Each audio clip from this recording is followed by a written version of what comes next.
Assalamualaikum warahmatullahi wabarakatuh. Pada kesempatan kali ini, kami dari dari grup E akan mempresentasikan hasil analisis struktur biaya pada UMKM berupa produk yang dijual adalah berupa dimsum.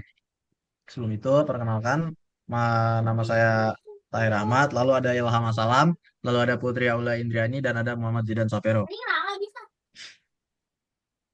Ya, Ilham, silakan. Profil UMKM dan data lapangan. Nama penjual Danung Kuntoro, jenis usaha Dimsum Tori. Harga jual atau price Rp1, Rp1.000 per pieces. Biaya tetap atau variable cost, sewa tempat, Fixed cost. fixed cost 750. Karyawan 1 orang, upah 120 per hari. Biaya variabel, biaya produksi Rp727.273. Unit terjual 400 pieces. Kebijakan diskon pembelian 50 pieces, bonus 1 atau 2 pieces. Biaya investasi sebesar 727.273.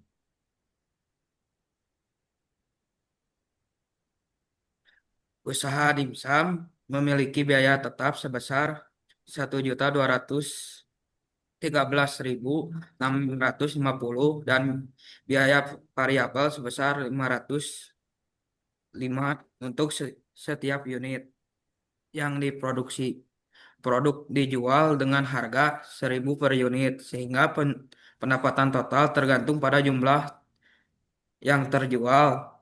Titik impas atau BEP terjadi ketika total biaya sama dengan total pendapatan, yaitu produksi sebanyak 2.464 unit. Pada jumlah tersebut, usaha tidak mengalami keuntungan maupun kerugian. Jika produksi dan penjualan kurang dari 2.464 unit, maka usaha akan mengalami kerugian. Sedangkan jika melebihi jumlah tersebut, usaha akan memperoleh keuntungan.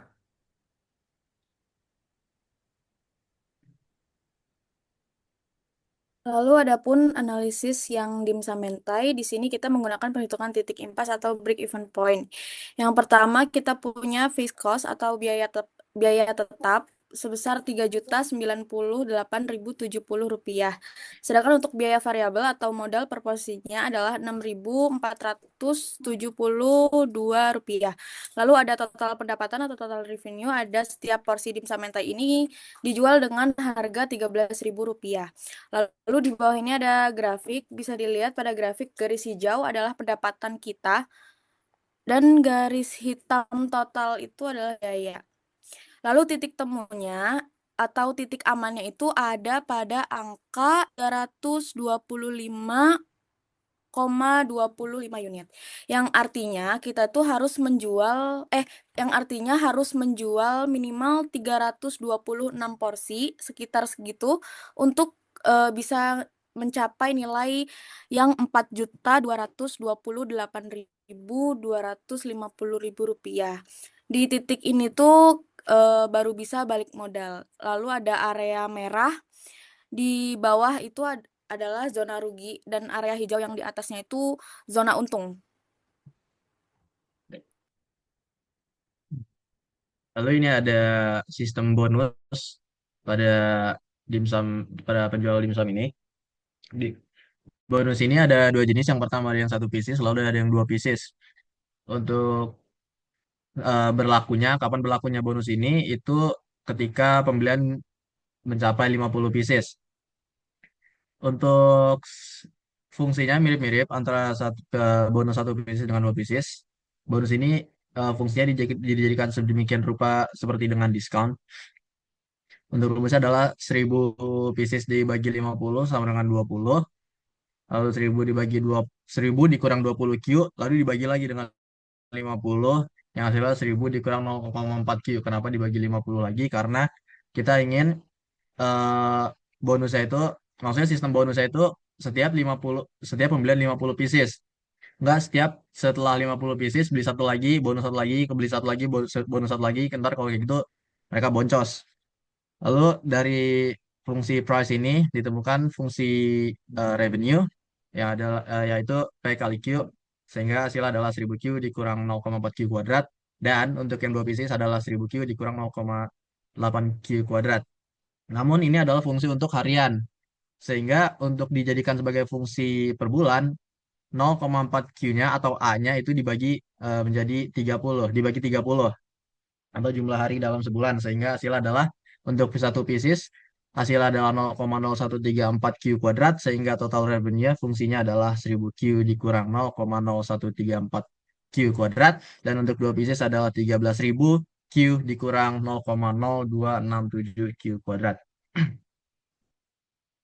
Lalu ada biaya inefisiensi untuk dimsum biasa, karena rumusnya adalah AQ kuadrat sama dengan inefisiensi, maka ditemukan bahwa A dari inefisiensi untuk A dari dimsum biasa adalah 0,0014, sehingga hasilnya adalah TC atau total cost sama dengan 1.213.650 ditambah 507,5 Q tambah 0,0014, ini Q kuadrat. Q kuadrat cuman typo.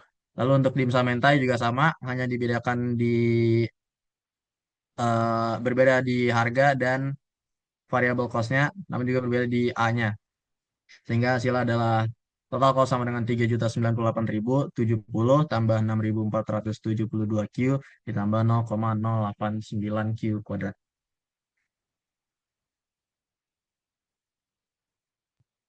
Lalu di sini itu kita membandingkan dua skema bonus yang kita tuh akan ngelihat mana yang lebih menguntungkan dengan ngelihat lebar area yang warnanya kuning.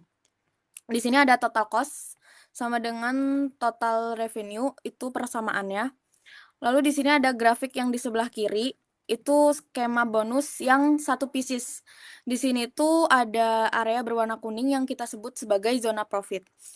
Di bisnis itu kita mulai masuk ke zona hijau atau zona untung itu kalau misalnya berhasil ngejual 2.942 unit. Jadi kalau misalnya berhasil itu kita kalau misalnya si dimsumnya berhasil itu berarti itu berarti udah masuk ke zona hijau.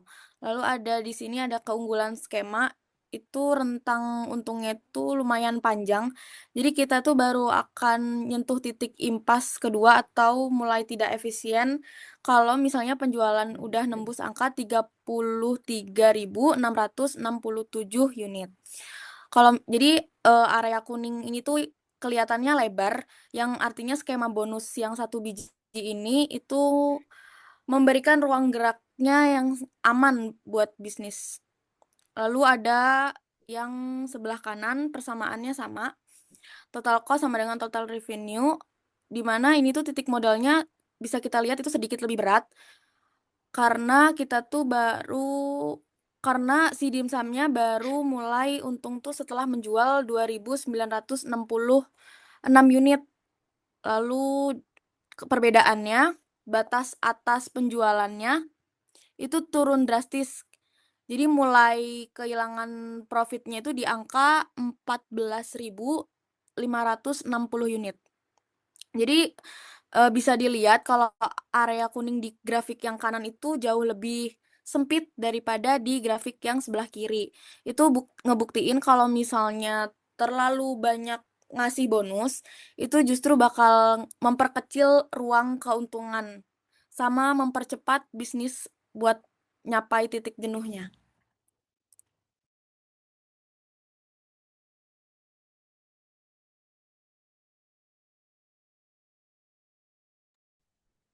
Pada bagian ini, saya akan menjelaskan bagaimana menentukan jumlah produksi optimal atau Pmax. Kita mulai dari konsep dasar, yaitu V atau laba diperoleh dari total revenue TR dikurangi total cost. Kasus pertama diketahui TR sama dengan 1000 Ki dikurang 0,0134 Ki kuadrat. TC-nya itu 1.213.650 perak ditambah 507 Ki ditambah 0,0014 Ki kuadrat. Kemudian kita akan kurangkan TR dengan TC sehingga diperoleh fungsi laba V sama dengan min 0,0148 Ki kuadrat ditambah 492,5 Ki dikurang 1.213.650 perak. Bentuk ini adalah fungsi kuadrat di mana A sama dengan min 0,148, B-nya 492,5, C-nya min 1.213.650. Untuk mencari nilai maksimum, kita gunakan rumus Ki sama dengan min 2 dibagi 2A. Hasilnya Ki-nya 16.638,51. Terus untuk kasus kedua, V sama dengan TR min TC. V sama dengan 1000 Ki dikurang 0,267 Ki kuadrat dikurang 1.213.650 perak ditambah 575 Ki ditambah 0,014 Ki 2. Untuk keterangan variabelnya A sama dengan min 0,0281 Ki kuadrat, B-nya 492 min 5 Ki, C-nya 1.124.650. Untuk mencari nilai Ki itu dengan rumus min B dibagi 2A sama dengan min 492,5 dibagi 2 tutup kurung min 0,0281 kuadrat. Min B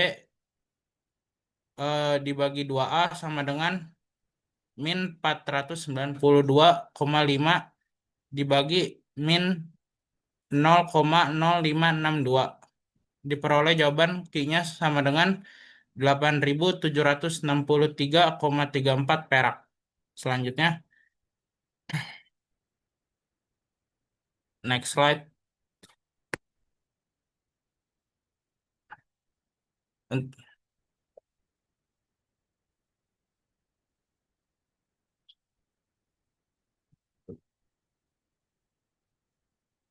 Bisa di out zoom nggak?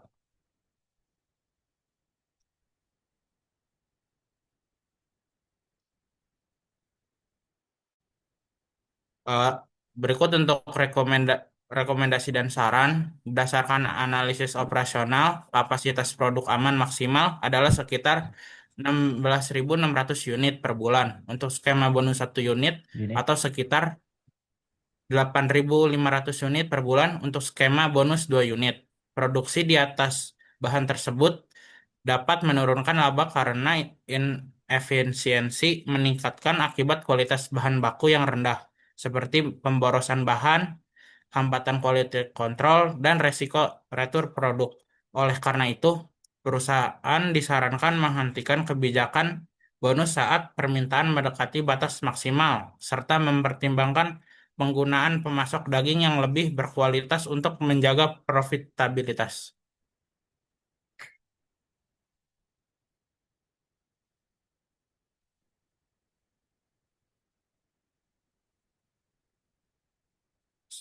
Sekian presentasi dari kelompok kami. Wassalamualaikum warahmatullahi wabarakatuh.